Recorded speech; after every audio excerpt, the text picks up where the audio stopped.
What is up, everyone? Welcome to the show. I really appreciate it. Thank you so much for tuning in, and thank you so much for those who are early.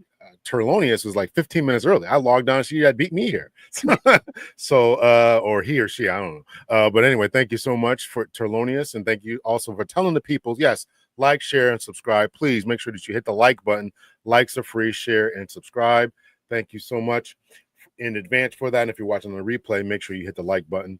I want to thank my special guest for tonight, Miss Trey Kearney. What is up? Thank you for having me. I appreciate this. We're gonna have a good conversation.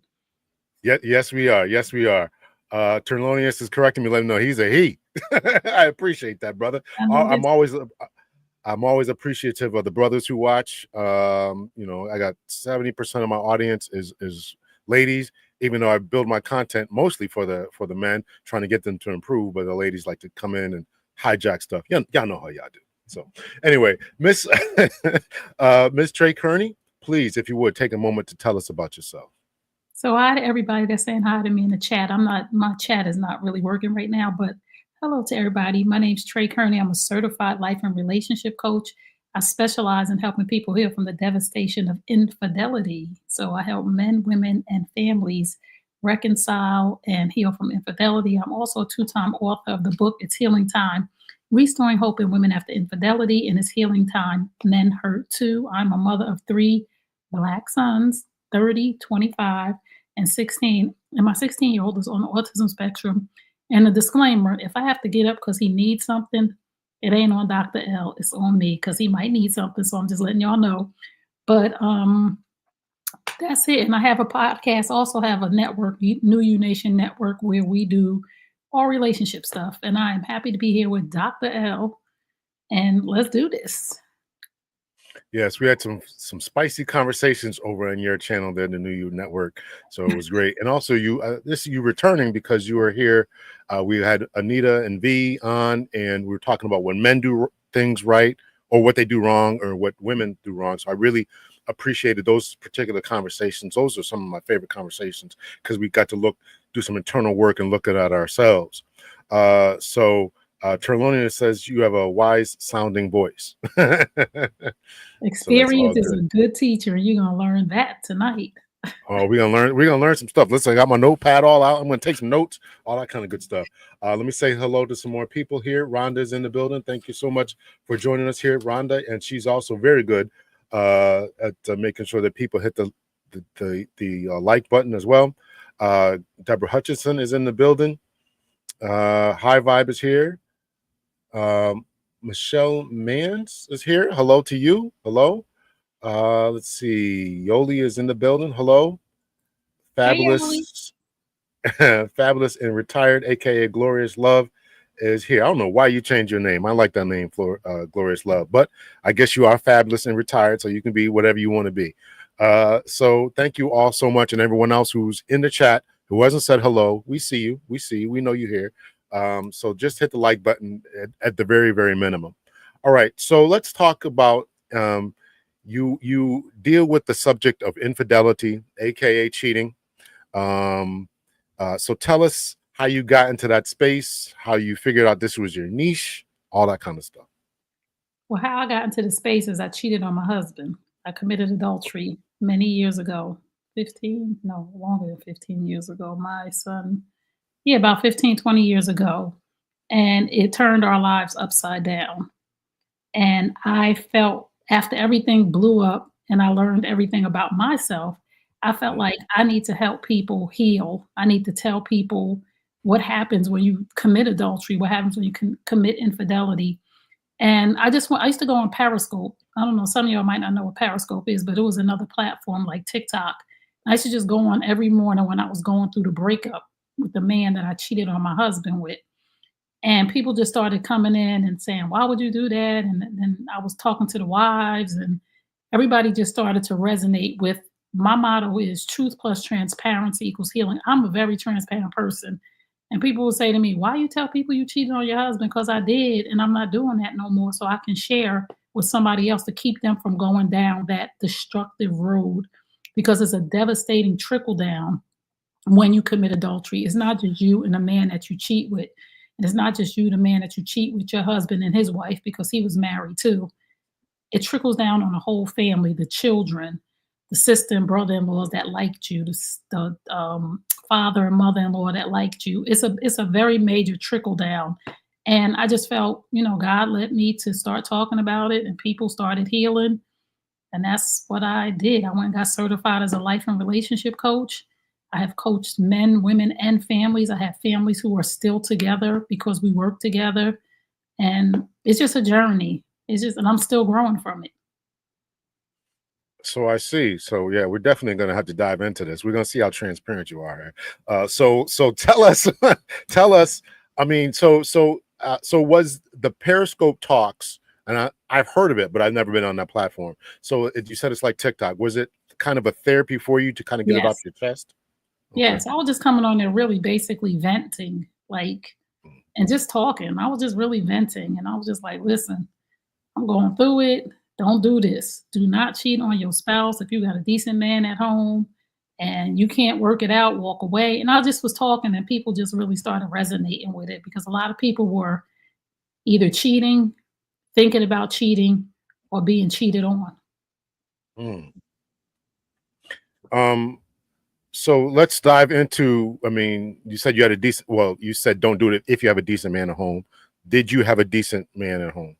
I had a wonderful, amazing husband who is still a wonderful, amazing friend and a wonderful, amazing father to my two oldest sons. It was none of this was a reflection of what he was not doing. He is a hardworking man, a very hardworking man, was raised right by both his parents.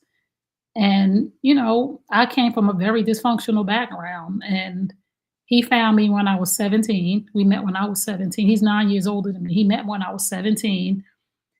He didn't know the dysfunctional background that I had. Like we never had like a really deep conversation that he would know that my mom was an alcoholic and a drug addict and that I moved 999 million times and that there was a lot of stuff going on and I just didn't know myself. So I wasn't fit to be anybody's wife. So it had nothing to do with him and everything to do with my level of immaturity becoming somebody's wife in the first place. Now, he found you at 17. When did you guys get married? When I was 21. 21. And when you were 21, how long before you cheated? When I was 30. Okay. So how did that come about? Were you just unhappy? You succumbed to the dysfunction in your background? How did that It was happen? a plethora of things. One, it was my ex-husband was and still is a very successful, hardworking man. But with hardworking, successful men, you have to realize you're going to be dealing with a busy man. If you Mm. want the finer things in life, your man is not going to be sitting home with you. And I felt lonely at times.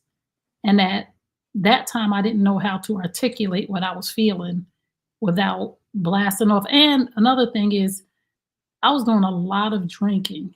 And I can say this, I've been drinking since I was 15, which thank God I don't drink like that anymore. Praise God, because I had come from a long line of alcoholics. I was doing a lot of drinking back then, and I had a lot. To whom much is given, much is required. And me and my ex-husband we started out with nothing and we built a business, and it was very lucrative, and it still is for him.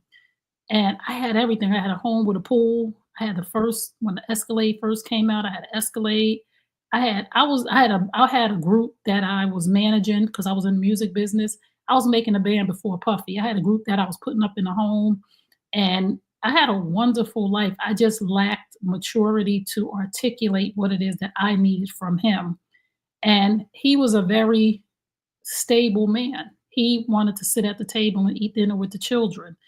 He wanted rules and regulations. He used to come home from work and I would have like people in the pool on a Wednesday, on a Thursday. He like, yo, we can't have structure like this. Like this is not the weekend is cool, but you like having pool parties. But I was like, we had a pool because I never had anything. And I'm like, you can't just have people. I said, it's not just people. This is family and friends. He was like, no, the problem is I'm working the kids need structure and this is out of control. And I just thought he was a stick in the mud. But if I knew what I know now, you know what I'm saying? Hindsight is 2020. If I knew what I know now, he was just, and this is something too, because I've forgiven myself. He was in another level of life because he had lived and done all of the things. I had not. So when I met him, he was a musician. I went on the road with him. I never had anything of my own. So I didn't even know what I wanted. So when I got a home and children and life, I just felt like I missed out. And then somebody ran into a person that I knew from my past. And the worst thing I ever did was dial his number and open Pandora's box. What made you decide to do that? Now, at this age, you're a little bit older. You're about 30 or so. What made you decide to do that? We can see at 21, 22, 23, 24, right? What made you decide to do this at 30? To pick up the phone. Call to pick up the phone, yes. Yeah. Because I needed attention, and this person, once I called them, they just showered me with attention. Showered me, calling, texting, and then eventually we met up, of course. But I was attention seeking because I felt lonely, and I just, I felt like I had missed out on life. Sometimes God sets you up before you're ready. So I have this prayer now, Dr. L. I always tell God, whether it's finances, whether it's the love of my life, whatever it might be, I always pray to God right now, not until I'm ready. Because when we're not ready for things, we'll destroy them, we'll abuse them, or we'll lose them. Say that again. Say that again for the people in the back. Destroy them, we'll lose them, or we'll abuse them. If you're not ready. If you're not ready. So I always tell God now, not until I'm ready. So whatever comes my way, I want to be ready for it so I don't lose it. If you see lottery winners that win millions of dollars and go broke, just because you have millions of dollars, if you're not ready to manage your finances, if you don't know how, you're going to blow through it. You're going to give people money. You're going to buy cars and houses. And before you know it, you'll be at zero because you abuse the blessing. This is about you, but I could definitely go on about being lost, abused, misused, mistreated. Yeah. That's a whole word right there. I'm going to tell you. Yes. So you were dealing with having this success coming from a, kind of a dysfunctional background. Poor, broke, dysfunctional, nothing. We had nothing. My mother was on welfare. We didn't have food sometimes. Like I never had a bedroom of my own. Like it was not a good life. And so now you get this life now, and you kind of want to share it. So you're having pool parties and etc. Correct? Yeah, I'm like, yo, I'm telling him like you're a stick in the mud. He used to try to. This is why we have to be equally yoked, right? And I don't want to be all churchy, but this is the reason why we have to be equally yoked. Because he was trying to teach me, right? He would want to sit down with the kids. My oldest son would be like, I want to go in my room and eat. And he would be like, no, we're going to sit at the table like a family and eat like he did his whole life. But I was allowed to go in my room or the room that me and my siblings shared. And I was allowed to eat anywhere in the house. It wasn't no structure or nothing. I'm like, let him go eat in his room. He's like, and this is where a lot of us have to listen because we have to let men lead. And I wasn't allowing him to lead because my mother and my aunties were, I'd say me and my cousin, I say we were raised by wolves because my mother and my aunties were savages because they lost their mother when they were 15 years old. And their father, my grandfather, God rest his soul, but this is what my mother told me, was a womanizer that liked the young girls in the projects that was not much older than them. So they had to fend for themselves. So my mother was in survival mode her whole entire life. And she taught me how to be in survival mode, even when I didn't have to be. Do some women want the attention more than the things and stuff? He gave you the things and stuff, but you weren't getting the attention. And you spoke to this a little bit. I want to kind of elaborate about this because there seems to be this dichotomy that we're living in today, and you probably addressed this in your coaching, is that a lot of the guy who's successful is busy. Yes. He's got to run business. He's got to take phone calls. He's got to answer emails. He's got to run out the house. He got to work 16, 10, 12, 16-hour days sometimes, going on the road for 2-3 days. And your lack of attention, how did that get the best of you? How did I get the best of you? This is what I learned about me. And I don't want men to think I don't want no gifts when they date me because I like gifts too. But that stuff doesn't move me. Cars and pocketbooks and purses and red bottoms, none of that moves me. I am a person who likes acts of service. I like to be with my man. I like to spend time with my man. I want to just be around you. Not that I want you to quit your job or anything, but I want us to be together. I want to listen to music together and drink a glass of wine and sit on the porch. I'm a very much homebody. So my ex-husband didn't realize that giving me all of these gifts wasn't the thing that I needed. And I don't blame him because at the time I didn't know what I needed. And I think a lot of women don't know exactly what they need. So they seek attention because it fills a void. Not that they necessarily need it, but it fills a void. So I had everything. I had money. I used to be in Justin's popping bottles before it was popular. And I just didn't even, it wasn't nothing to me. But I realized that I was missing the intimacy, the connection, the time together. And it was a crack in the door for somebody to creep in. And that's what happened. And I don't blame the man that I cheated with either. It was my decision. And I was immature and I was young. And I was seeking to fill voids from all areas of my life. But you say all areas of your life, you mean like your past as well, trying to make up for some. Yes, yes. I didn't have a father. I had my stepfather, but my biological father wasn't in my life. My biological father's still alive. He lives in California, and we have a relationship, so to speak. When he comes here, I see him, but that was a missing piece for me, right? And emotionally, I wasn't connected to my mom because when my mother was drunk and high, I was the mother. When she was sober, she was the mother. So I took on a lot of responsibility, and it just really was a lot of things that I was trying to maneuver through, and I didn't know how because nobody ever taught me how to. And I have a program now developed from the things that I learned about me of why I moved the way that I moved back then. I have a program called Life Skills because what I lacked when I got a coach, when I finally was like, I don't know where I'm at. And my coach, the first thing she said, you need to locate yourself. Because I was just suspended in midair. I didn't know what I was doing or where I was at. And this is all after finally I came out of the fog a little bit and broke up with my exes. The man I cheated on my husband with, I broke up with him because we were together for 15 years. Oh, wow. And when I finally came through the fog, because I'm not a cheating person, and we'll talk about that too.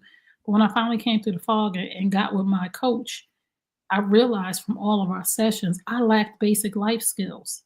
And a lot of us do, a lot of adults, because there's this miss between our parents sending us out into the real world and real life, right? So I lack decision making, problem solving, creative thinking, critical thinking.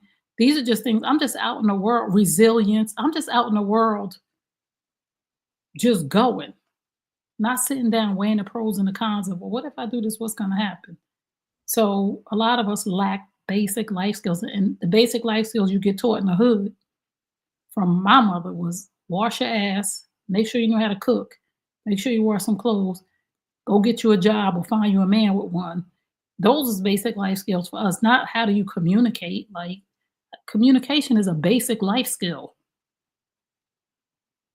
Problem solving is a basic life skill. Decision making is a basic life skill that people don't realize that's a life skill.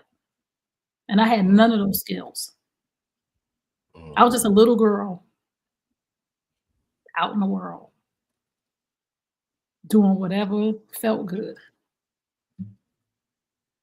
That structure that comes from having a daddy around is really something. It's important. It's definitely important. It's definitely important. You talked about being raised by wolves in the quote unquote manosphere. We call them hyenas, right? When women kind of run the spot. So what were they? Did they know about your cheating? And if so, did they give you any reinforcement, positive reinforcement? What I'm asking is, you tell your girls, did you tell your family? And they're like, yeah, okay, do Oh, not my you? If girls. he's No, not my girls. My mother was very sick when I was cheating, and I had left my home and got an apartment, and she was living with me because I was her caregiver. And the guy I was with that I cheated on my husband with, he was there. And she knew it, and she was just like, "What are you doing?" But my mother was like on her deathbed. Like my mother had breast cancer. She passed from breast cancer. She was just like, "Listen," and she told me, and I said this on another podcast. She told me it's never too late to make a U-turn when you're going in the wrong direction. okay, Like this okay, not gonna end the way you want it to end. And one of my best friend, my very best friend, that her home was a sanctuary for me when I was escaping from my mother from the time I was 11 years old. We met in middle school, and her she was a sanctuary for me. She cut me off. She stopped We stopped speaking for I don't even know how many years it was. It was a long until my mother died. We stopped speaking because she wanted to hold me accountable, but I didn't want to hear. I was like, what mind your business. Like, who do you think you are? And this is my best friend. She like, yo. And she knew my husband, and my children are her godchildren. Her children are my godchildren. And she tried, but she said, you can't bring this to my door because I was making her be my alibi. Like I was like, mm, make sure you say I was with you, whatever. And she was just like, yo, I can't do this because she was married at the time. And she was like, I can't do this. So she just walked away and was just like, and I wasn't mad. And I really love her now more than I love anybody else because she was willing to lose me for a season to save me from myself. mm. Like people will silently co-sign your bullshit and be like, well, if you're happy, I'm happy. She was like, no, like you live in foul. Like this is not good. What are you doing? You got a good husband, your kids are secure. And I was like, yo, mind your business. I was in a fog. And I tell her all the time or anytime, yo, you are the best person that ever came in my life. Because I'm having friends and family who hold you accountable is the key to success and not running off the cliff. There was a question here that I wanted to ask. Something about was your husband willing to work it out when he found out? First of all, let's get into how did he find out? How did he find out? I mean, did you come clean? How that thing happened? Or you just so good at it? He didn't No, I he got didn't know. busted. No, I got Okay, busted. okay. I had a two-way pager. Back in the day, I don't know if y'all know, but there was these two-way pagers. They was the popular thing, Motorola two-way pages. And you just went back and forth on text with this thing and then you closed it. But I left that in my house and I left my two-way pager in my coat pocket and the hall closet. And the hall closet in our bedroom, my bedroom was on the other side of the hall closet. So my two-way was vibrating in my coat pocket because I had on a different coat. And about 30 minutes down the road, it vibrated and woke him up. And he went and got it.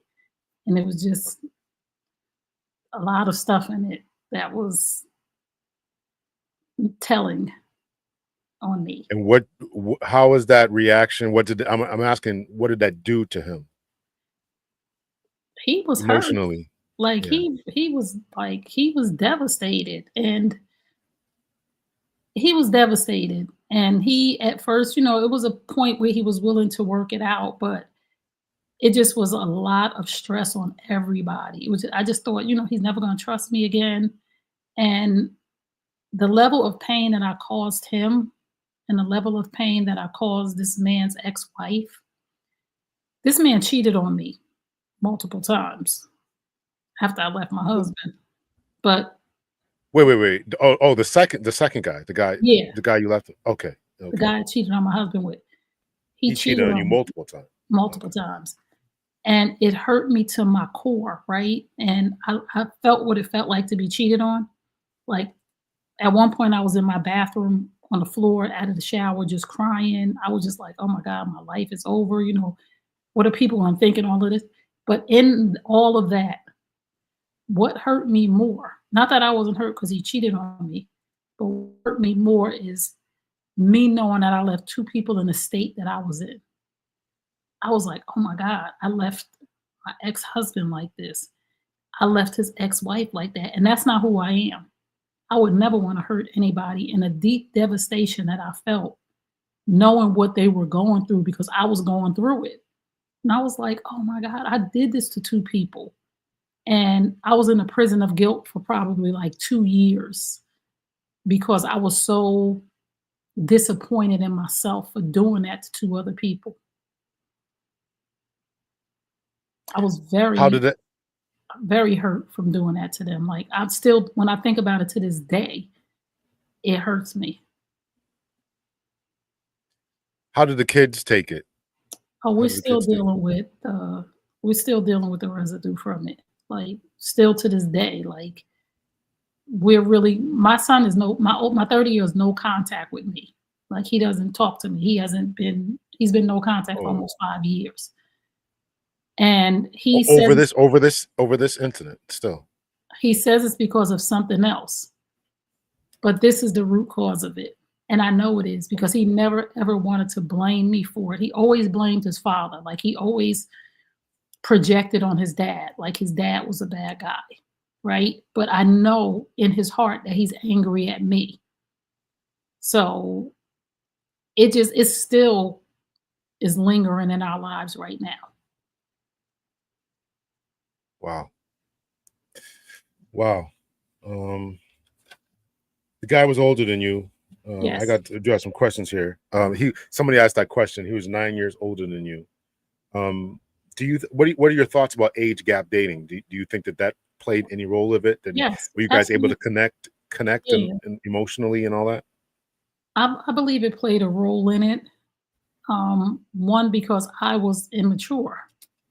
I wasn't ready for I wasn't ready for a marriage. I wasn't ready for a relationship. I just wasn't ready. And God sent me somebody who I would be prepared for life. Like, I wouldn't have to want for anything in my life right now.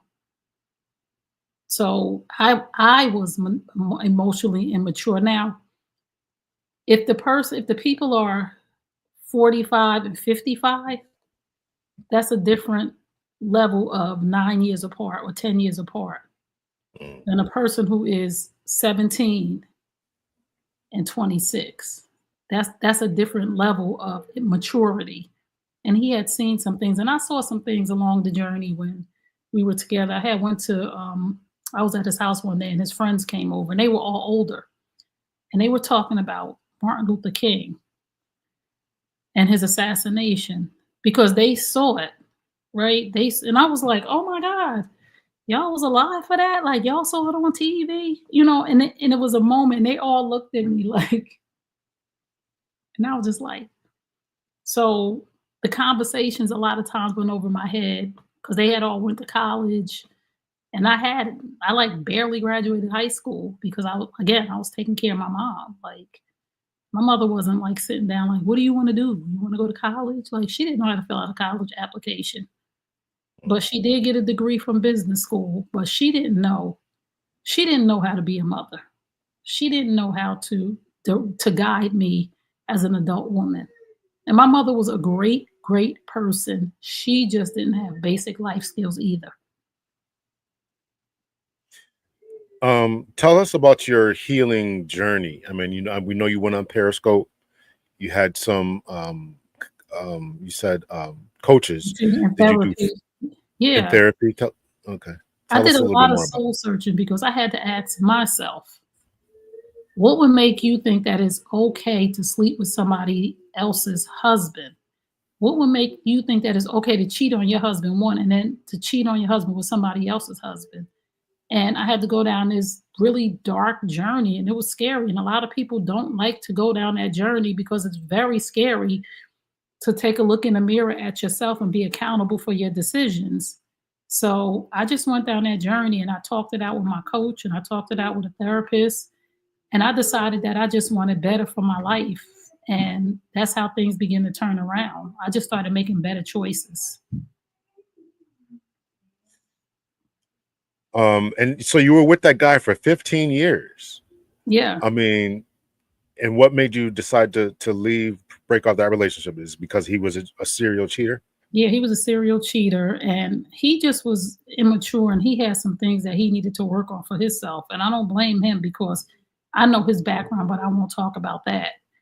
Mhm. And I just decided that our relationship was toxic. And as I began to grow, I began to grow apart from him because I was working on myself and he wasn't working on himself to become healthy. So I decided that I wanted better for me and my son. We have a son together. The one who's on the spectrum, we have a son together. So it's it's it's a lot. And there was a lot of guilt associated with that.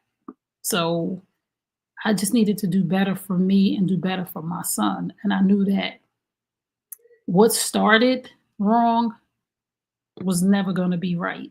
And I had to come to that realization that no matter how much I wanted this to be right or how much, and I stayed way longer than I should have because I was trying to prove to people that this was going to work. Like I was trying to prove to people, like, I didn't just leave my husband and this ain't going to work. So I stayed and I stayed through a lot of stuff that I shouldn't have stayed through just because I was trying to prove stuff to other people. Those other people, did they tell you to leave, or did they tell you that this wasn't God's will, or whatever? I mean, did they No, try to get you? No. no, there are people now who say, I wanted to say something so bad. I'm like, well, why didn't you?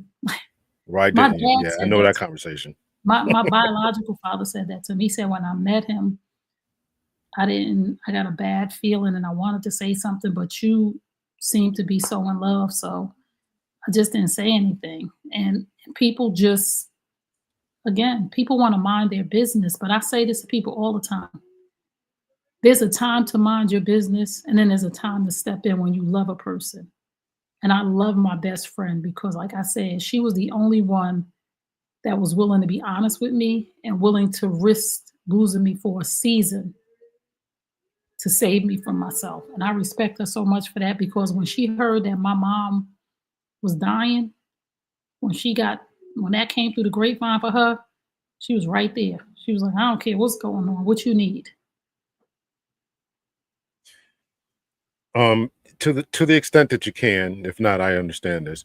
Your ex-husband, how did he pick up the pieces? What was his mentality like? How did he carry on? How did he get over it? If you know any of that. You said you're He good worked friends through today. That's why I'm asking. Yeah, he worked through it. Like physically worked his job, like his business. He worked through it. And he never dropped the ball one time with providing for me and my children. Never. He provided to make sure that we were in a home that was sufficient for my children. He still made sure I had a car. He Wow. took care of everything for me and my children. No matter how hurt he was, he said, my father taught me that y'all are my responsibility. And he stood on that business. And to this day, he still stands on it with our children. Your children are 25 and 30, right? Right? Yeah, but I mean, as far as support is concerned, as a parent, Right. Yeah. I got you. I got you. High Vibes asking the question: do you think, in hindsight, this was meant to happen in order to put you in the position to heal? I think that in this season of my life right now, I think that everything that we go through in our lives is to be the light at the end of the tunnel for somebody else. Because had I not gone through this, I wouldn't have been able to work with families. If I didn't have a child on the spectrum, I wouldn't be talking about autism. So I believe that everything that we go through was meant to be. Unfortunately, I would never want to go through it again, but I think it was part of my life purpose, and I'm glad I'm still standing, and I'm glad that I've helped so many families, and I'm glad that I've helped so many people through their situations. And I met a woman recently. Her name is Pat, and I was going through some things. I'm going through some things with my son, and she has a special needs son, and she became the light at the end of my tunnel. So I know she's gone through some devastating things with her son, but I told her, if you had not gone through that, you wouldn't be sitting here talking to me in this very moment in my life that I need you. So I believe that everything that we go through, that none of our pain is in vain unless we allow it to be. Because whatever you're going through right now, somebody's going to need to know how you got on the other side. So I would never want to go through it again, but I do understand why I had to. Um, let's talk about the dysfunctional kind of situation you came from. And, what do we do as a community, Black folks in particular, to really help to overcome this big hurdle? Because so many of us are growing up in these dysfunctional families. 70% of Black children are now growing up in single parent homes, thus continuing the dysfunction, thus continuing the father not being there, who tried to provide the exact structure that you said was lacking. How would you say that we overcome this extremely large hurdle that we're dealing with? We really have to stand more on commitment and not feelings.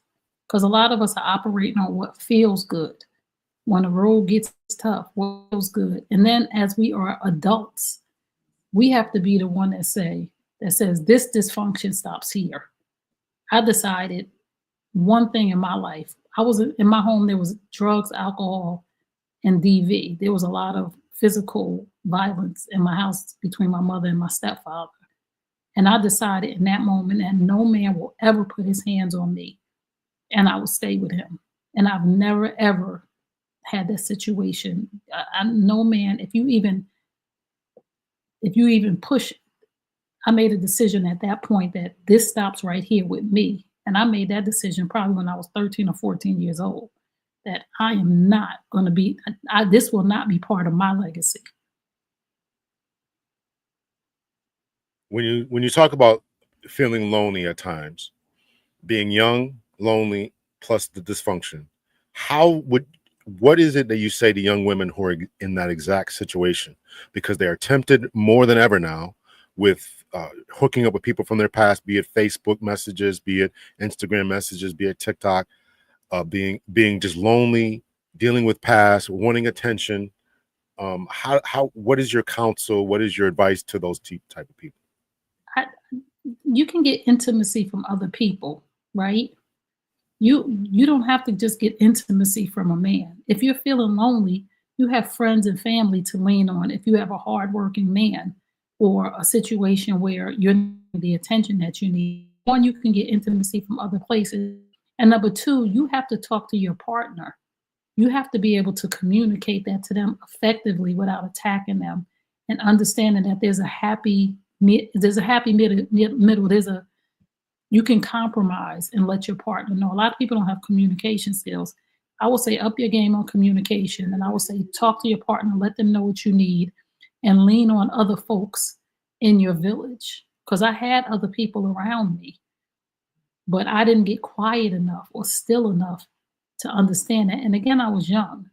But what I know now is I have all different people in my life that I can go to fulfill my need when I even feel lonely now.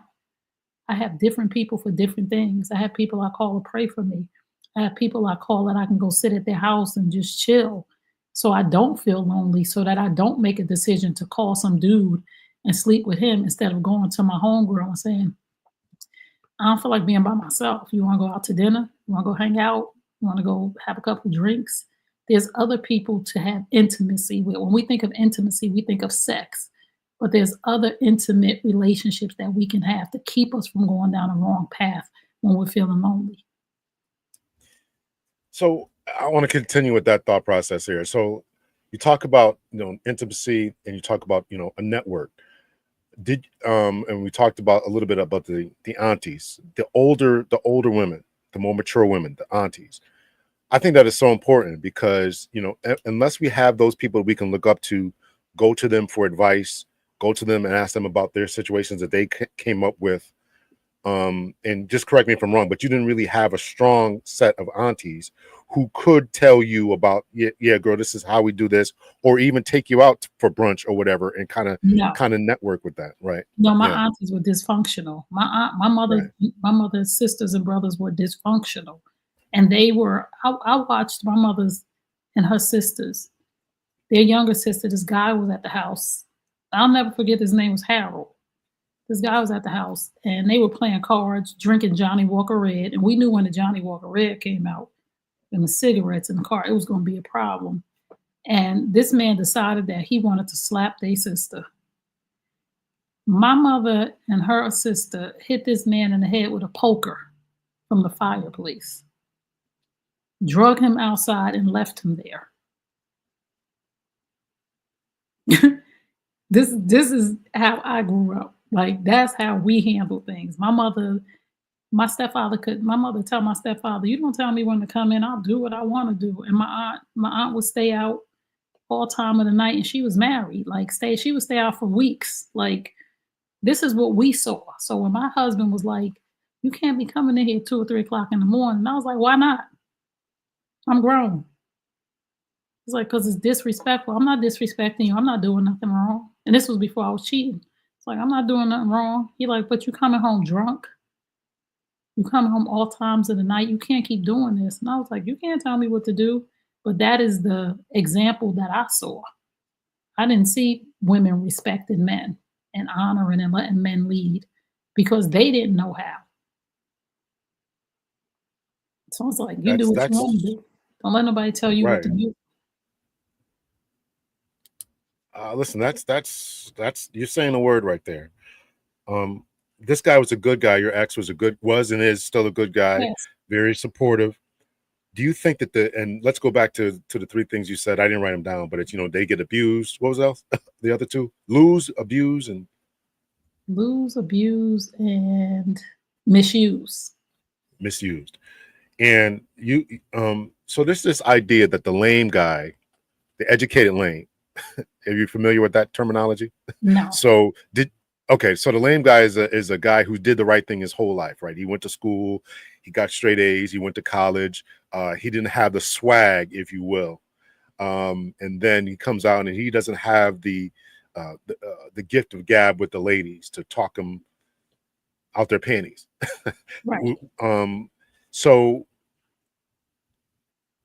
did that play a part into I need more of this toxic culture that I came up from versus this structured environment? Yeah. That was a big part of it. Yeah. He wasn't lame. He just wasn't toxic and dysfunctional. And he was trying to show me something different. And I was just like, his mother, right? God rest her soul. His mother didn't drink. Like, I might have seen his mother take a sip of wine one time. We used to have birthday parties for my sons. We used to have like really big birthday parties for my son, my oldest son, with ponies and clowns and monkeys and all kind of stuff. But at the end of the party would become the adult party, and my mother would be there partying, and his mother would not be partying, and she would be ready. They would leave her and go home, and I would be like, "Your mother don't drink?" He's like, "No, my mother don't really drink." My mother, she was a quiet, demure woman, laid back, took care of the kids. My mother was in there, hey, drinking shots with us and all, and I'm just like, So he didn't know the level of dysfunction that I came from. And I couldn't understand the level of structure that he came from. So when we came together, it was two very different lenses that needed to be discussed way before we got married. Did you have marital counseling or anything like that? Did you, or No, no? Did no, his family see anything? And this is all obviously in retrospect. Did his family see anything, say anything, or anything like that? no, they loved me because I was a good person. They loved me. I was a good person. I was a good family oriented person. It just got out of control after, they didn't, they liked me. I helped everybody. I gave everybody birthday parties. I loved on everybody. We helped people open businesses and all kind of stuff. So they had nothing against me because again, I was a very good and still am a very good person, a loyal person, a trustworthy person. That one bad choice changed my whole life. And I want people to know that one bad choice can destroy your life. Right. Did your ex, I mean, you talk about the pool parties and structured eating at the table and stuff. Did he ever really try to sit you down or try to go to counseling to try to say, listen, we got some different stuff here. We got to He work out. tried. We got to get through this. He tried. He tried, but I told you I was raised by wolves. I was like, "You're doing too much. Like, it's not that serious, bro. Like, chill. Like, come on, live a little, have some fun." He's like, "I'm all about fun, but we have to have some structure in our home." And I did not know what structure was, and I was not trying to hear that. I was trying to live my best life. I was trying to have everybody have a piece of the pie. And that's not the way life is, but I see it now because I'm 55. I saw it, at 42. It started to click in. After a while, I'm just like, oh my God, he was right. You know what I'm saying? Like, whoa, wait a minute. And this is another thing that I tell people all the time. Dysfunction is not normal. But if you don't know anything different, dysfunction is very normal. You're used to hearing people fighting and screaming, and that's a way of communicating. You're used to, women running in and out. You're used to people not being married. Like it wasn't a lot of people in my family that were married. You used to people not being married. You're used to people drinking all the time and taking shots and driving drunk. I sit right now and I say, there but for the grace of God, I'm sitting here. Because you don't know the level of times that I drove obliviated. Like nights I thought I didn't even know how I got home. I remember one time, and this is my son, I'll never forget this because it hurt me so bad in a moment when my son was like 5. He might have been 6 or 7. And I came home one night and I got home like at probably like 3 or 4 o'clock in the morning. And I was so drunk. And I had to get up in the morning and get him up for school and put him on a bus. But when I woke up in the morning, I was still drunk because I had drunk so much. I used to drink Cavassier. I had drunk so much Cavassier. I was probably had alcohol poisoning quite a few times. But I was I so was gonna drunk. say. I probably had, yes. We had like 6 stairs in our home. And I went up in his room and I got him. And I fell down the stairs. I'll never forget this because when he came, he came running down the stairs after me and he looked at me and I was down, I was getting up. I was like, I'm on mommy's okay. He was like, he said, I'll never forget this. This might make me cry. I'm sorry. Because we still going through some stuff. He just looked at me. He said, I hate it when you're like this, mommy. And I was just like, oh my God. And I didn't drink for about 3 months after that because the pain in his voice, he was like 6 or 7. And he just was like, I hate it when you're like this, mommy. And we talked about this and he remembers that day because I was still drunk in the morning when I came home. And his father, and this was about 6 o'clock, 6 or 7 o'clock when I got him up, maybe 7, because their dad would go to work at 5 a.m. in the city. And we lived in Pennsylvania. So his father was already gone. And I was still drunk when I woke up. And I just fell down them stairs. And my baby was like, yo, please stop. Please. He never forgot at High Vibe. He told me, we talked about it. I did an interview with my son. One day I'm gonna post that interview. And he said, no, I remember that day clearly. And that just, every time I think of that now, it still breaks my heart. It still That's hurts. breaking my heart. You talking about it. It still hurts because that's something that it's two or three instances in my life when I know I should have pivoted, but I didn't. It was another time when I went to New York. I was out with a friend and it was like 3 o'clock in the morning. And if you listen to Jay-Z and all the rappers, they rap about Branson, the weed man. If you're from New York, New Jersey area, you know Branson is the weed man. Very popular, famous weed man in New York. He probably has a distillery and everything right now. But a friend of mine, me and her, after the club, we went to his spot in Harlem to get some weed. And he would make these health drinks too. And I passed out on the floor, right? Listen, this is the weed man, right? I passed out on the floor. And I'm looking up and they're trying, they like, you okay? They trying to get me water. And the weed man, Branson, he's like, yo, he's looking at me. So I finally sat up and he looked at me and he said, I will never forget this either. He said, you need salvation. And I was like, what? Like he said, I needed to be saved. Like the weed man told me this. And I was like, I just looked at him and I was like, what? And he was like, are you okay? And that's the last thing I remember him saying to me. And then, my girl got me home or whatever. But I'll never forget those moments when I should have pivoted. And I kept going in the wrong direction. And I stopped drinking after I passed out at his place for about 4 months. And another thing that really bothered me about myself, that really kind of sort of disgusted me, was alcoholism is a disease. To be an alcoholic is a disease. I wasn't an alcoholic, I was a drunk.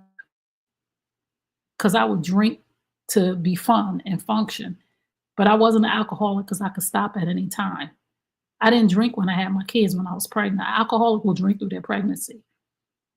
I stopped drinking when my son said, I stopped drinking quite a few times when I had blackouts. Like I would be home and I would be like, how did I get home last night?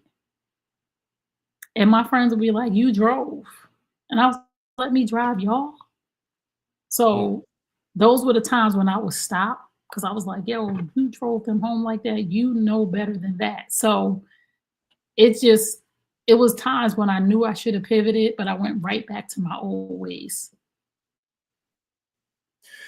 Listen, I don't know where my likes are at now, but we were at 30 before. Y'all hit the like button. We got a great conversation. I want to say thank you to my guest for today, Trey Kearney, who's telling us her life story. She's opening up. Y'all make sure you hit the like button. And I want to say thank you to Terlonius for the $10 support. I really appreciate that. Make sure you hit the like button. Let's fast forward a little bit here. And let's talk about today, dating today. Do you tell people this story, or when they ask you about, breakups and X, Y, and Z, how do you bring up this story? Well, when people ask me how my last relationship or how my marriage ended, I tell the truth.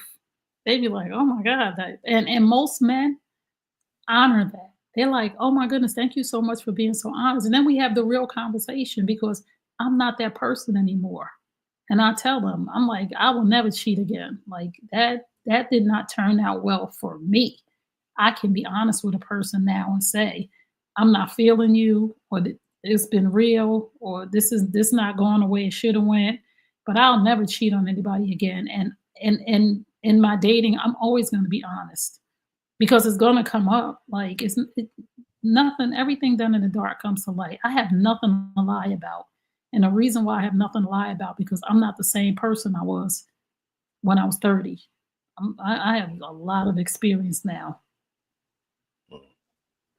So you obviously don't hold to the mantra that once a cheater, always a cheater. Nah, that's not true. Once a nothing, always a nothing. Anybody can change if they want to. Anybody can change if they see the devastation that it causes other people.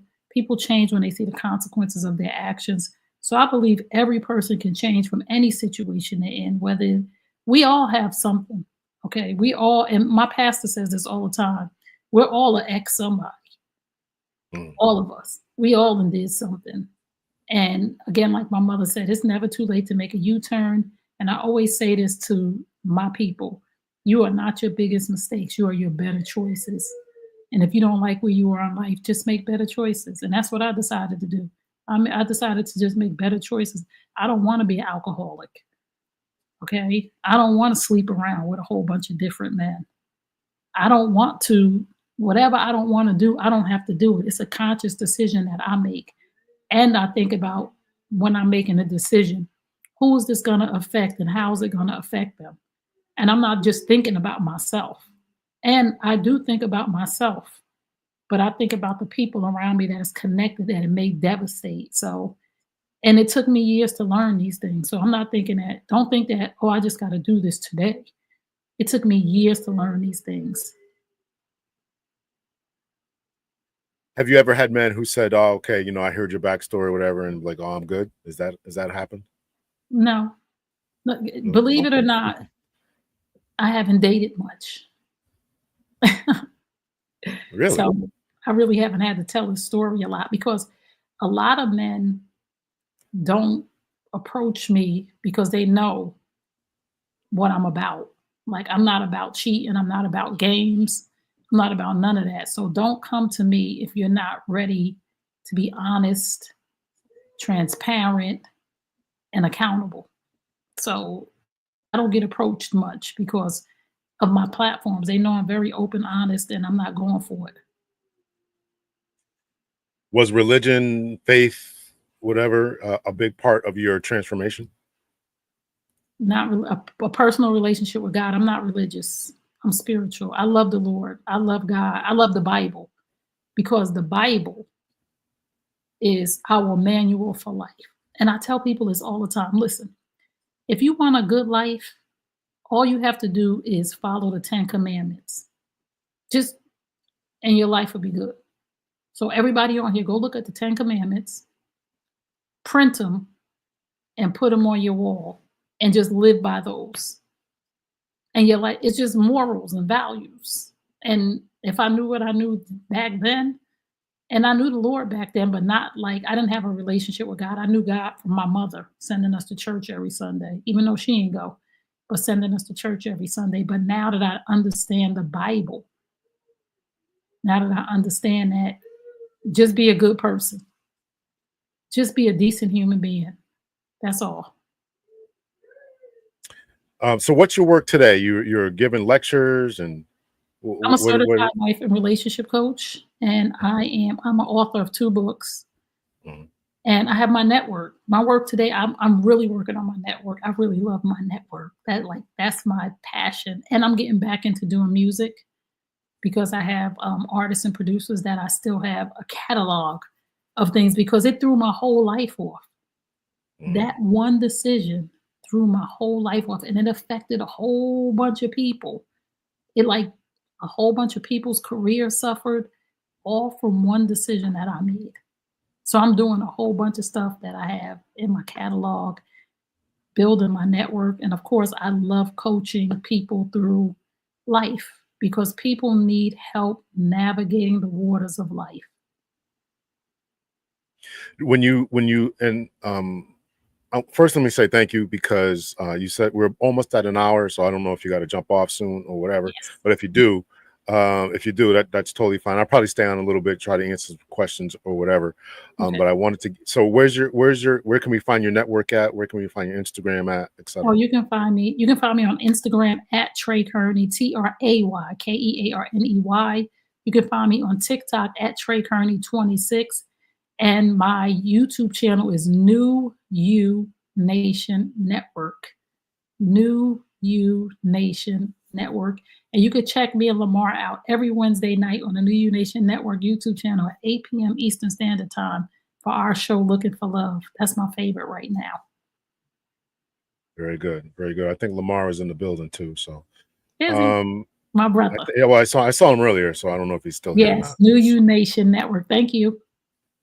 Yes. Are you good? Or you got a couple more questions, or you got to Yeah, I go? got a couple more questions. Okay. There was a question before. I mean, do you by Nicole, if things didn't work the way that they did, and you were never caught, do you think your relationship with your first husband with your husband would have dissolved? If I didn't cheat, no, we'd still be together. I don't think it would. I wouldn't think it would have ever dissolved. I think because he wasn't going nowhere. It was on me. He loved me. Like he really, really loved me. Was there ever talk about going back to him or getting back together? Was there ever talk about that?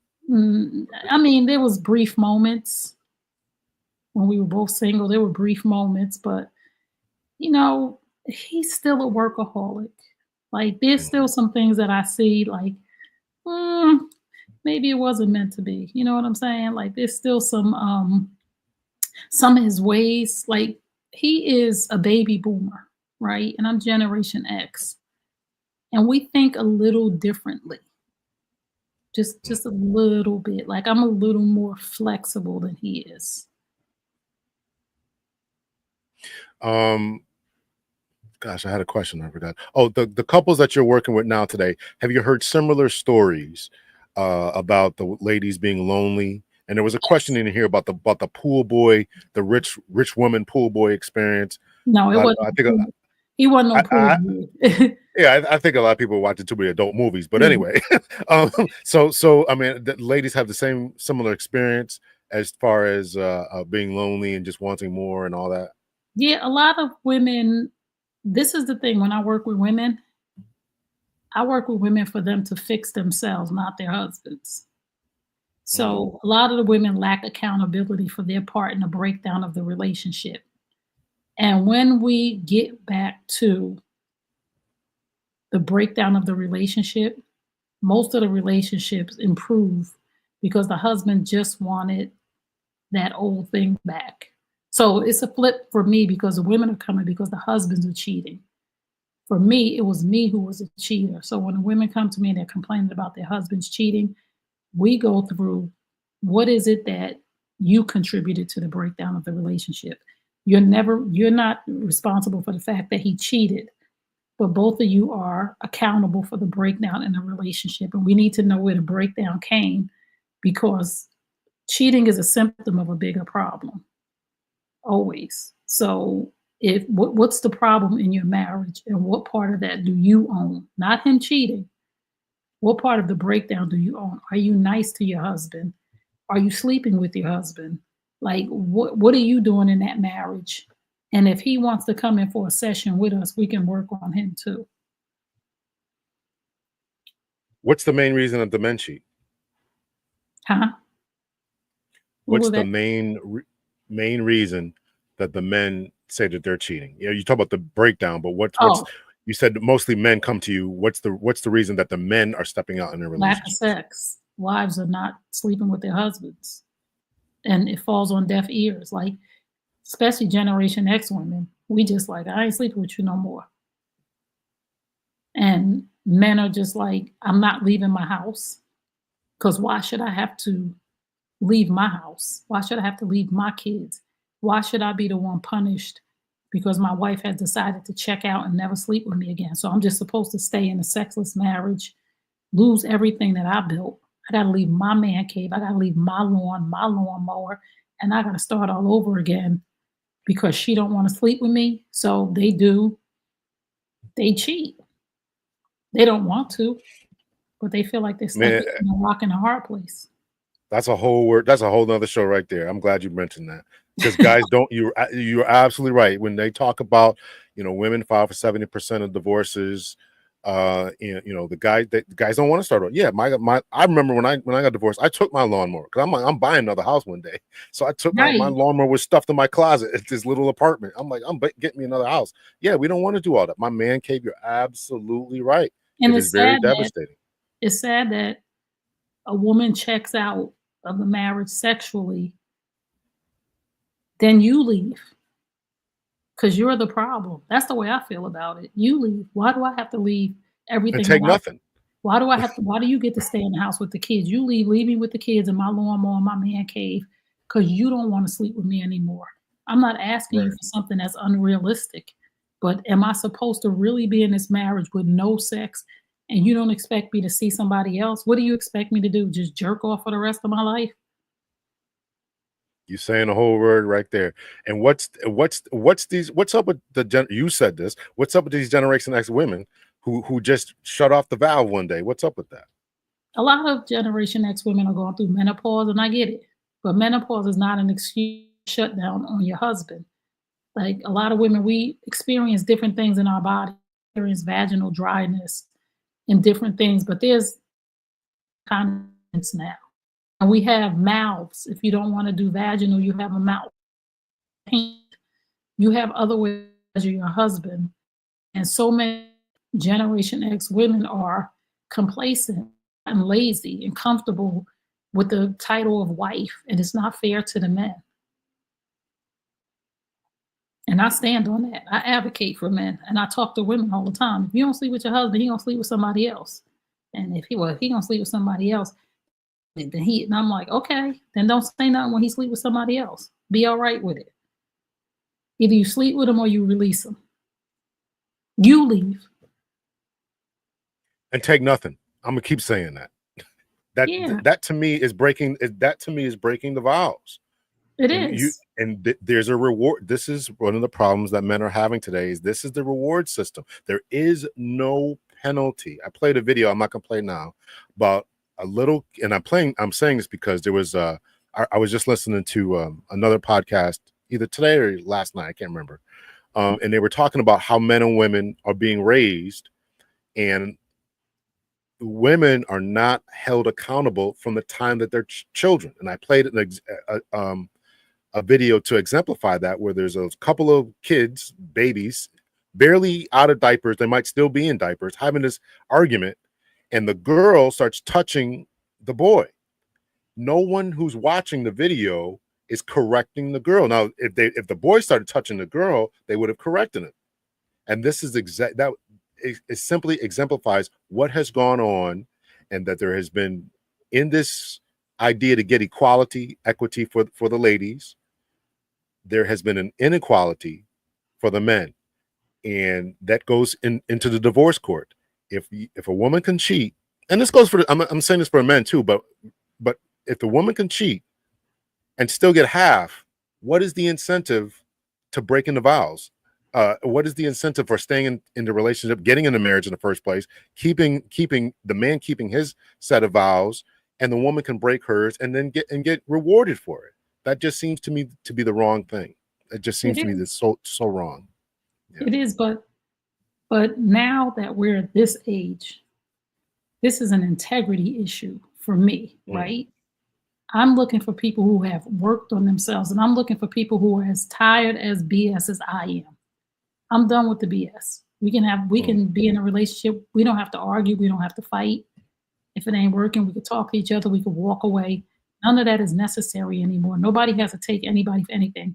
And one thing about me with my ex-husband, I did not take anything from him.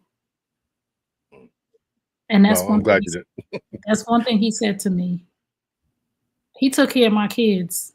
He took care of me and my kids till the end, because he was so surprised that I walked away with nothing. And my lawyer was pissed.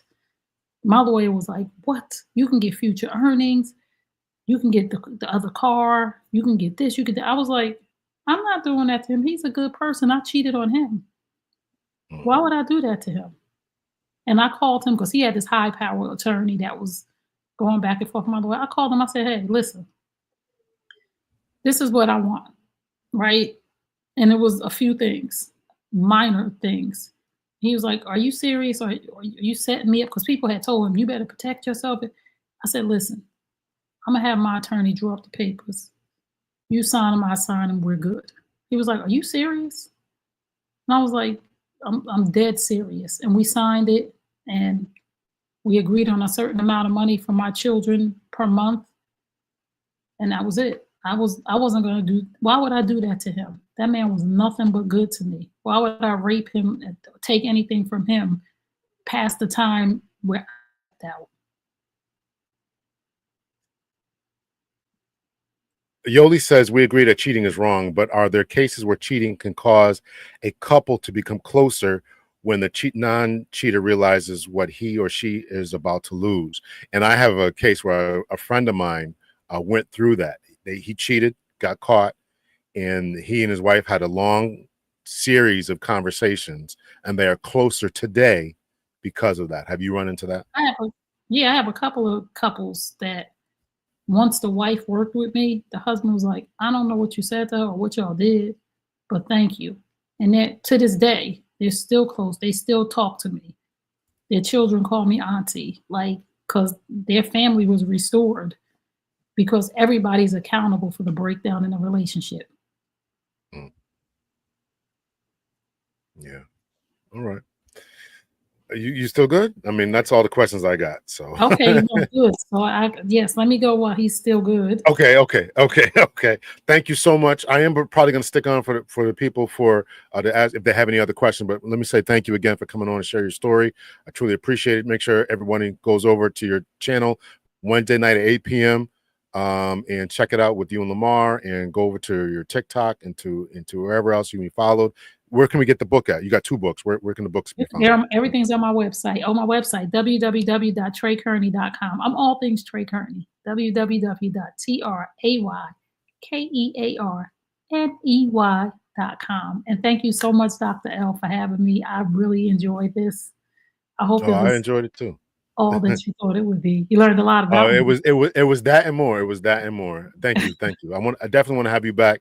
So yes, it was a good show and all that kind of stuff. Yes. Okay. Yes, So thank you, and I will see you soon. Peace and blessings, everyone. Thank you guys for all of your comments. Thank you for the donations to Dr. L.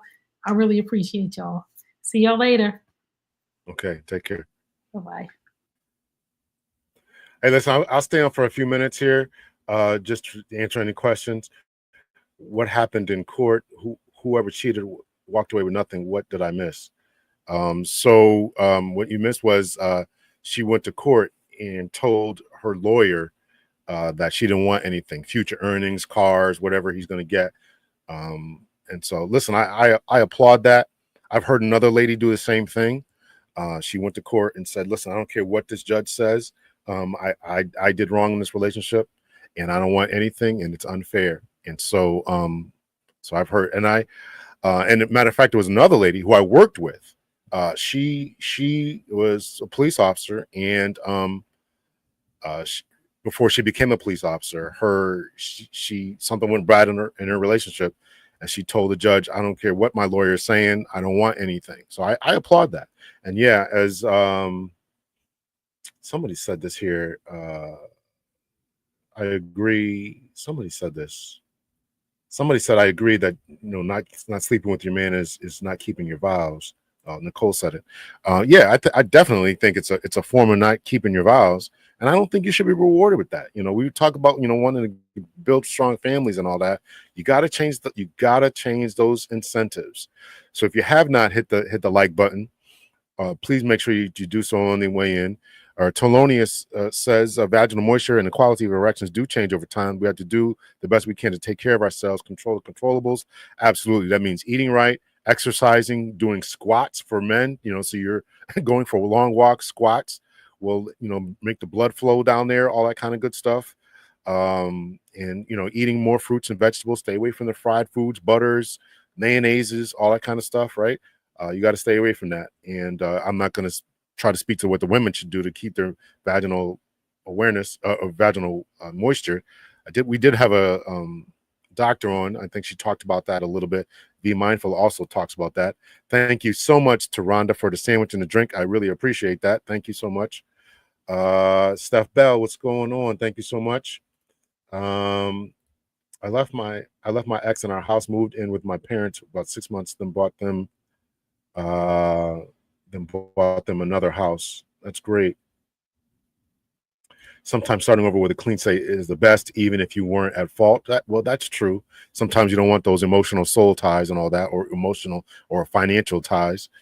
Diet really affects a lot. Yeah, listen, men have to eat fruits and vegetables. You got to eat more fruits and vegetables. All that stuff, the different. I was looking at something today about, different colors. And I sent it to some friends of mine, different color fruits and stuff. You know, the reds, what they do for your heart, and the purples, what they do. You got to eat a range of fruits and vegetables from all different colors to the greens and oranges and yellows and reds. All you got to eat it all, right? Do you think many times it's the wife's attorney that presses her to go after as much as you can from the man? Yeah, absolutely. I mean, I've heard the stories. Again, you know, I'm sure we all have stories, but being in law enforcement, these cops were constantly constantly talking about their divorce stories to me. You know, and of course you meet a lot of lawyers being a police officer as well. So I've heard the stories. And yeah, a lot of times it's the lawyers picking for this, right? This is what the law says. You know, the lawyer's doing his job. His or her job is to get you the most that they can get. That's their job. You know, and this is what they're saying.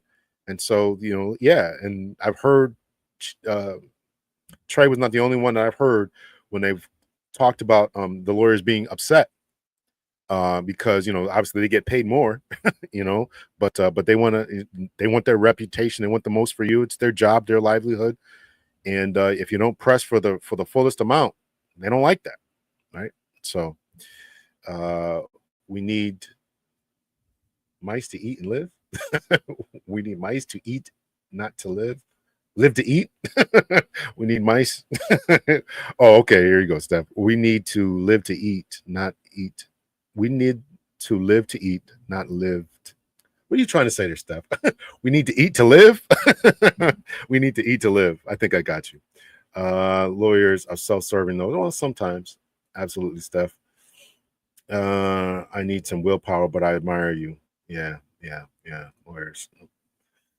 If you guys have any more questions, I'll be glad to answer them. Thank you so much. Um, to the Sage members, let me acknowledge you guys. Thank you so much. Consider becoming part of the channel. I appreciate it. Yeah. Listen, you know, cheating isn't easy. It devastates families.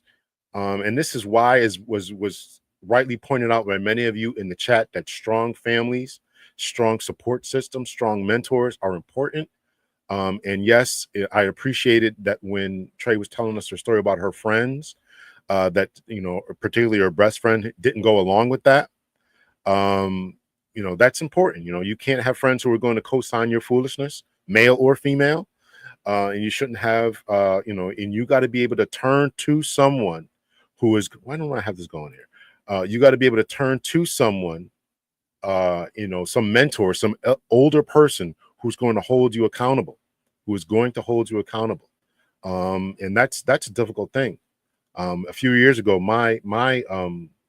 the guy who I looked to hold me accountable, my friend, a few years older than myself, died. And so actually now Dr. B, if you guys follow me, I go to him.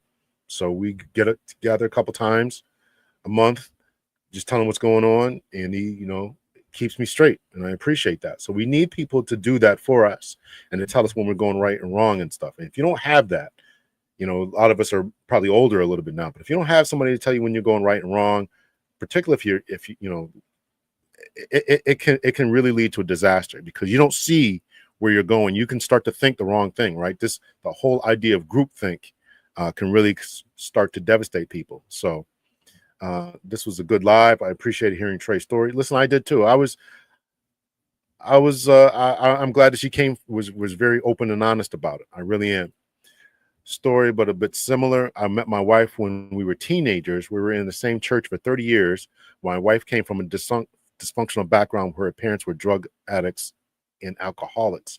Yeah, listen, I teach forensic psychology and I teach criminology. Those are hard things to overcome. I know people in church want to overcome them and all that. Trey is, you know, mature, but those are hard things to overcome, particularly, you know, for your own internal work. But when you start to try to interact with other people, you know, raising children, having a spouse, they're hard to overcome. And that will lead to more dysfunction, animosity, arguments. So yeah, it's a problem. It's a problem. Growth Therapy Center. I missed it. I had a late client in the office tonight. I will watch the replay. Good night, y'all. Okay, thank you so much. High Vibe says, let's not discount dysfunctional members. Sometimes people who've been through it can't give good advice. At least they can speak from the lessons learned. Oh, absolutely. And I appreciate that because she learned some lessons and she's trying to make some differences. And as my motto says, if you change your mind, you change your life. Stop this banner here. Right? If you change your mind, you change your life. So she recognized that one mistake that she made messed things up, but you make another decision, you can get right back on the right path. So it's never too late. Never too late. After 21 years married, she began voicing regrets and missing out on things. What's that? Fear of missing out, right? FOMO, right? Fear of missing out. Soon after, she had an emotional affair that I forgave her for. Then a year later, an intimate affair with a married coworker. Sometimes this is why, I got pushback when I talked about marriage being, a temporary thing. And listen, I want it to, just for the record, I want it to be a permanent thing. But listen, a lot of times, man, what do you do with a person like that who is now having regrets, now having a fear of missing out, thinking that it's just he or she missed their 20s and wants to run around, or you're gonna hold them hostage? Crazy. I'm sorry to hear that. I'm sorry to hear that, Maximum 360. I'm sorry to hear that. Sorry to hear that. Really am. Sorry to hear that. Lorelai, thank you so much for that. Life is not easy. Yeah, always interesting show. Appreciate that. Accountability is the first step towards healing. Yeah. Being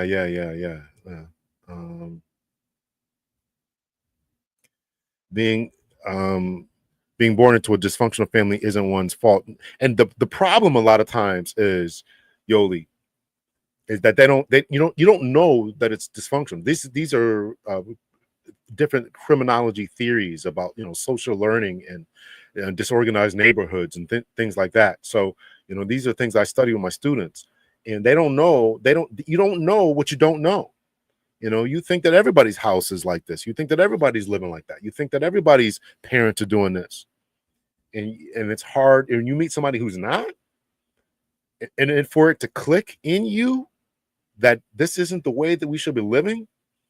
Hopefully it's not too late. You haven't been arrested or haven't developed a drug habit or haven't been a runaway or haven't, et cetera, et cetera. So Growth Therapy Center, you need to send me an email. What's up with that? Let's see. You're still here.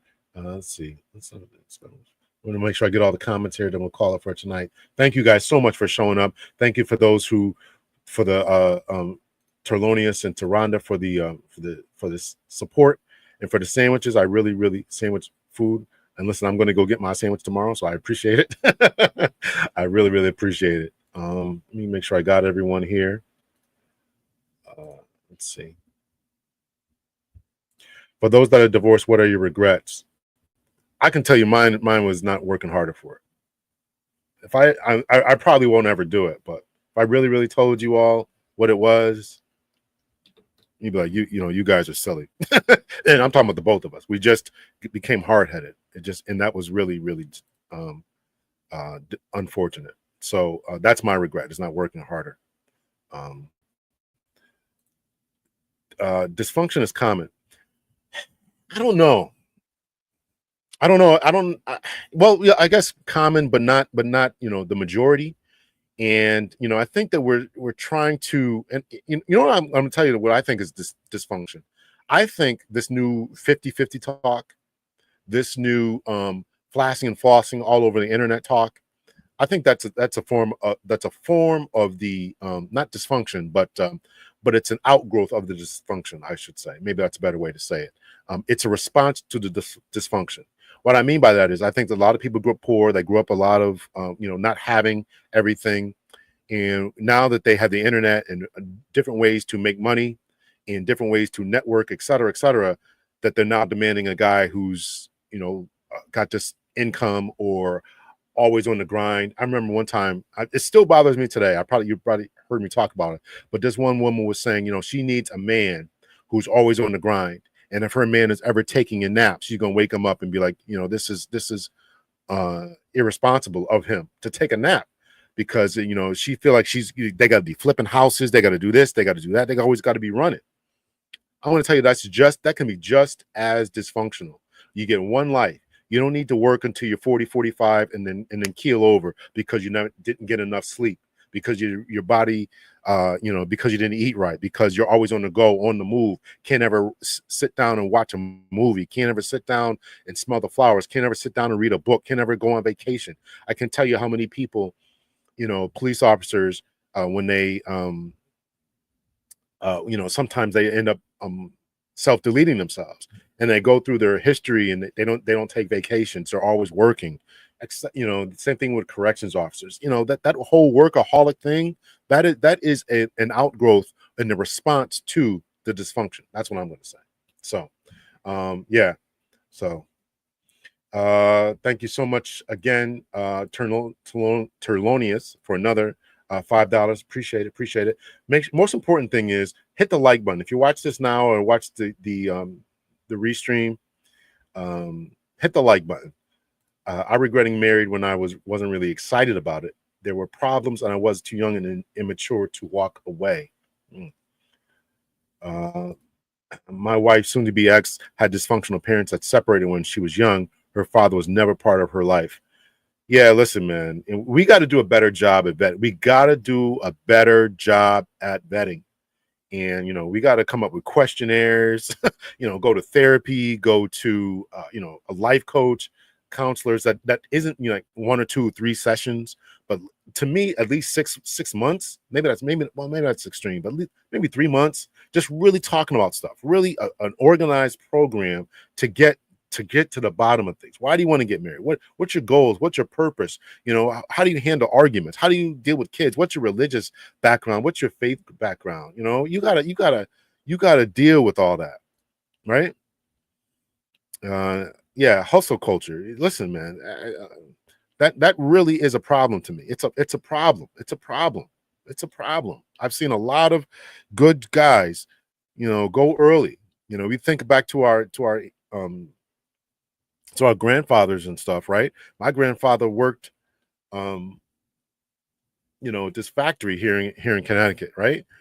And he ended up developing, heart disease and drinking a lot, and because he was always working, so, and we watch a lot of different stories about big mamas and stuff, but nobody talks about Big Daddy. Big Daddy probably died when he's 40, 45, 50, because he didn't take care of himself. Eating the wrong thing, hog maws and grits and all the other stuff, and then working all the time, right? Because he was the breadwinner. So it's crazy. Dr. Hunter, not working harder, not being fully committed. I'm not following what you mean by that. Or not being fully committed. I'm not sure what you mean by that. I'm sorry, Nicole. I think you got to work smarter. But never taking a vacation, if this is what you mean. Not taking a vacation, I think, is bad. I don't think I'm not talking about not flipping houses or doing whatever, but the fact that this woman said in the video that I watched that she would wake her man up and taking a nap, you're just a nudge, right? I mean, this guy's tired. I mean, let the man enjoy his Saturday. Let the man enjoy his weekend, his Saturday and Sunday. You gotta take those times off. You gotta take those times off, and you gotta eat right. A lot of times people who work those overtime shifts and stuff, they don't eat right. They're ordering out, not eating good solid fruits and vegetables. My dad was a workaholic. Now I see it in my older brother. I wish he would just slow. Yeah, you gotta slow down.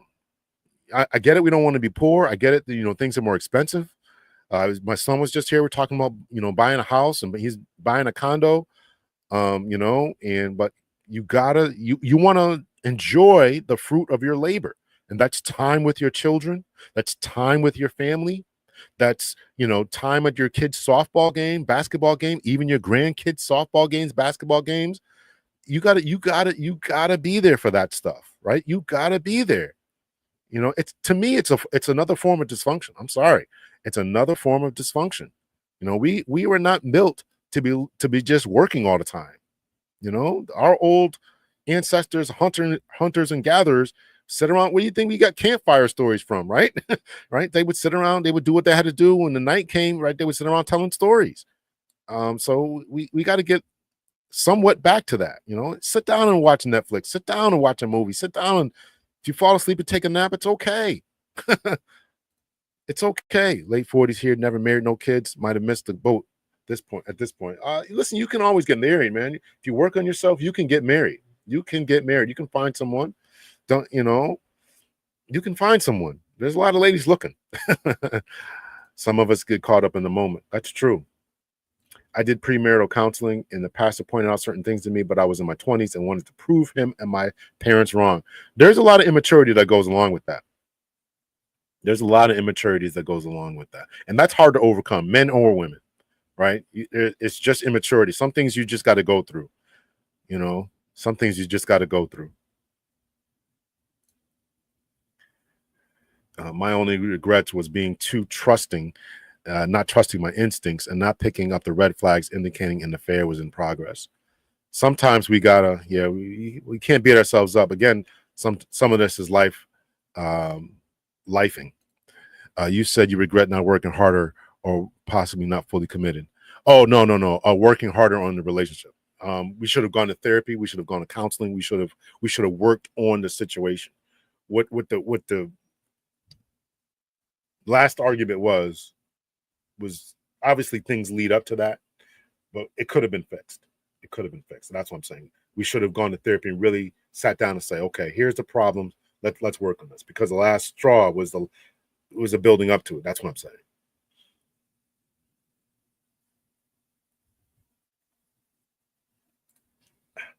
All right, y'all.